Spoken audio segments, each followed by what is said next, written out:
Welcome to Inverkeithing High School Maths Department. Today we're going to be looking at writing fractions. Before we get started, it's important for us to be able to recognise some key fractions, and these I have drawn on the board here. These first two diagrams signify the same fraction, just in a slightly different picture.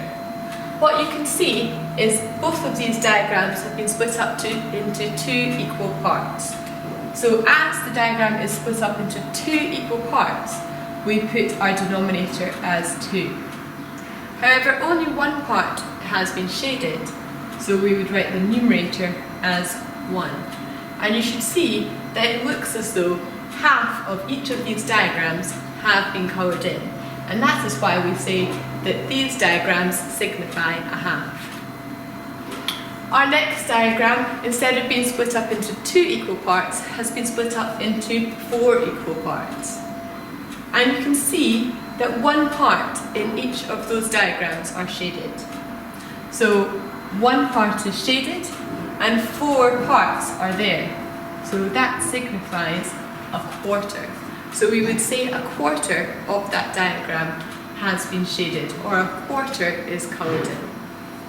The last one here looks a little bit more tricky when it's put in a circle, but when it's in our bar, it should be quite clear that we see that that is 1/3. As again, one part is shaded out of a possible 3.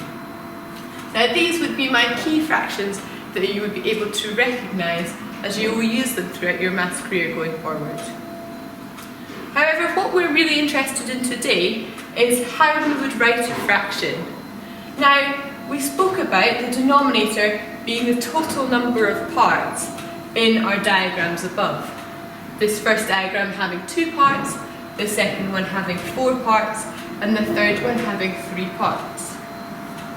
What I'm going to look at next is this picture here, and I'm going to try and write what fraction of my diagram here are shaded. Well, first of all, I need to think about how many items I'm looking at. So when I'm looking at my diagram here, I can see I have 1, 2, 3, 4, 5, 6, 7, 8. I have 8 items. So I know that as a fraction, that there are 8 items there, so that has to be on my denominator. I then need to think about which fraction, how many of these are shaded. Well, as I look at my diagram here, I can see I have 1 shaded circle, 2 shaded circles, and a shaded star. So I would say 3 out of my total of 8 are shaded. So the fraction that are shaded here are 3/8. It's exactly the same process with my stars and my circles. As our diagram is not changing, I know that the denominator for each of these fractions will be 8, because it's out of the total number of shapes in our diagram, and that is 8.